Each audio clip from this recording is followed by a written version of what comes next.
اليوم غادي نكتشفوا مع بعضنا أغرب الصدف اللي راهو في العالم، والصدف اللي ما يمكنلكش تصدقها وما يمكنلكش تدخلها في عقلك. هاد الصدف هادو وقعات في العالم في الواقع، وصدف مدهشة بزاف وفي نفس الوقت عجيبة. في هاد الفيديو غادي نشاركو معكم قصص اللي غريبة بزاف ورائعة، فبلا ما نطول عليكم يلا نبداو الفيديو. أول قصة عندنا اللي غادي نبداوها واحد القصة اللي غريبة وقعت بالضبط في مطار نيوزيلندا. واحد الشاب كان مسافر بغيت يدوز واحد الامتحان عنده بالضبط في الدولة هادي، وكان غادي يشد الطيارة باش يمشي يسافر لهاد الدولة، وقرر أنه يزور واحد المتجر اللي كاين وسط المطار. هذاك المتجر كيبيع واحد الهدايا اللي كيبيعها وسط هذاك المطار. بينما هو كان كيدور في هذاك المتجر انتبه واحد الكتاب اللي كان خاص بالطفولة ديالو، يعني كان ديالو فاش كان صغير، وبالضبط اللي كان كيبغيه بزاف. والغريب في الامر هو ان داك الكتاب نادر بزاف وكتب عليه واحد التوقيع ديالو. ملي رجع من المطار وبطبيعه الحال من بعد ايام كثيره وعديده لواحد السيمانه ولا اكثر، رجع بحالو للدوله ديالو. ولكن فاش حط رجلو هذاك المطار ومشى في نفس هذاك المتجر، لقى نفس الكتاب مع نفس التوقيع ديالو مع نفس البلاصه. ولكن اللي تغير في هذا الشيء هو ان الثمن ديالو رجع غالي بزاف اكثر من الاول. فكيفاش وقعت هذه الصدفه هذه؟ وفعلا صدفه اللي كتكون مذهله بزاف.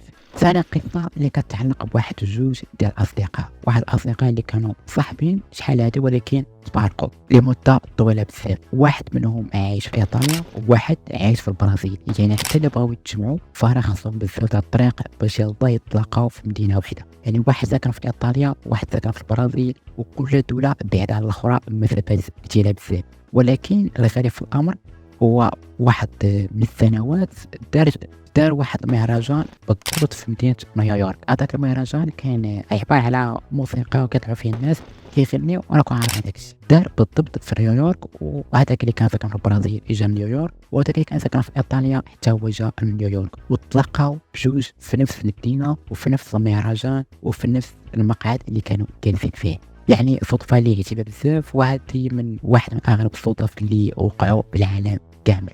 القصة الثانية اللي كتعرف بواحد الشاب اللي مغربي لقى واحد الرسالة اللي قديمة بزاف وعلى مواقع التواصل الاجتماعي، يعني بقى كيتسركل مواقع التواصل الاجتماعي حتى لقى واحد الرسالة اللي قديمة بزاف. وكان واحد الشخص اللي هذاك الشخص كان مصور واحد الصورة اللي قديمة بزاف كيديرها مع واحد العائلة ديالو. ولكن في واحد اللحظة لقى واحد الرسالة ديال واحد الشخص اللي كان عايش معاه بنفس الدار، يعني كان واحد الشخص كان عايش مع هذاك الشخص اللي لقى ديك الرسالة. وهذاك اللي كان مصور مع العائلة ديالو كان صيفط ديك التصوير عليه باش يتلاقاو ويعاودوا يتبعوا بجوج. وبالفعل باش يرجعوا يتواصلوا من خلال هاد الرسالة هادي قدروا يتلاقاو ويعاودوا يرجعوا بجوج، ومشاو تلاقاو وعاودوا تجدوا العلاقة ديالهم أو العلاقة بيناتهم. وهاد الصدفة هادي كانت على الانترنت وكتعتبر واحدة من أغرب الأحداث اللي مرات في العالم.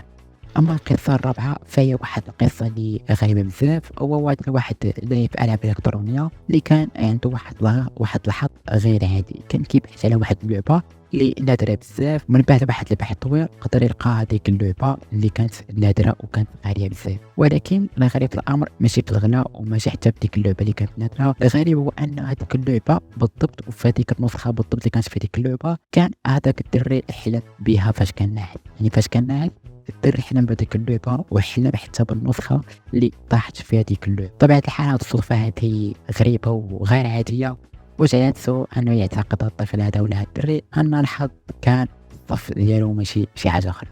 القصة الخامسة كتعلق بواحد الزوج ديال الزوج، يعني واحد الزوج وزوجة اللي كانوا مسافرين بواحد الطريق اللي بعيدة بزاف باش يزوروا الأصدقاء ديالهم في واحد المدينة اللي بعيدة على المدينة اللي كانوا فيها. وفي واحد اللحظة في واحد المطعم صغير لقاو نفسهم جالسين بجانب واحد الرجل اللي كان واحد الصديق ديالهم قديم بزاف، ولكن كان عنده واحد الفرق كبير في العمر ديالو. فكيفاش كانوا تلاقاو في هذيك اللحظة بالضبط في هذاك المطعم اللي كان الطريق ديالهم. فعلا هذه واحدة من أغرب الصدف اللي صارت في العالم كامل. القصة السادسة أو الصدفة السادسة تتعلق بواحد المكتشف في العالم الأحياء اللي كان كيبحث على نوع نادر من واحد النباتات. ومن بعد واحد سنوات كثيرة ومن بعد واحد البحث اللي ساب واللي طويل لقى هذا النوع في واحد حديقة الحيوانات اللي عمومية. وماشي خصوصي. يعني واحد الحديقة العياء اللي كان فكرة مجرد حديقة عادية بزاف، والمفاجأة كانت أن هاد النباتات كان نفس النبات اللي كانوا كيبحثوا عليه سنوات قبل، وكأن التاريخ كان كيتعمر في هاد الصدفة هادي. أما القصة السابعة فهي عن واحد السيد اللي لقاك واحد الكتاب اللي غامض بزاف ولقاه بالضبط في واحد الخزانة ديالو. الكتاب كان عنده واحد العنوان اللي ما معروفش، وفي الحلقة الداخلية مكتوب بيد واحد مختلفة، يعني ماشي بيد داك اللي لقى داك الكتاب، فواحد اليد اللي مختلفة اللي كتبات هذاك الشيء. من بعد واحد البحث طويل اكتشف ان هذاك الكتاب كان جزء من المجموعة النادرة اللي كتنتسب لواحد الكاتبة اللي مشهورة بزاف بالكتب ديالها اللي غامضة. وكيفاش صادف هاد الدري هذاك الكتاب ولقاه بالضبط في الغرفة ديالو وفي البلاكار ديالو، حلو ولقى هذاك الكتاب. يعني صدفة كتكون مذهلة وكتكون عاجبة في نفس الوقت. المهم وصلنا لنهاية الفيديو، كان يكون عجبكم وشاركنا معكم هاد القصص هذه اللي ديال الصدف. واش كاين شي قصة أخرى سمعتوها وكتعبروا أنها غريبة بزاف؟ وخليو لنا واحد التعليق وشاركوا الفيديو مع صحاب ديالكم باش يعتمد بهاد الصدف العجيبة. ومتنساوش ديروا واحد لايك واشتركوا في القناة باش يوصلكم جميع الفيديوهات ديالنا، ونتلاقاو في الفيديو الجاي.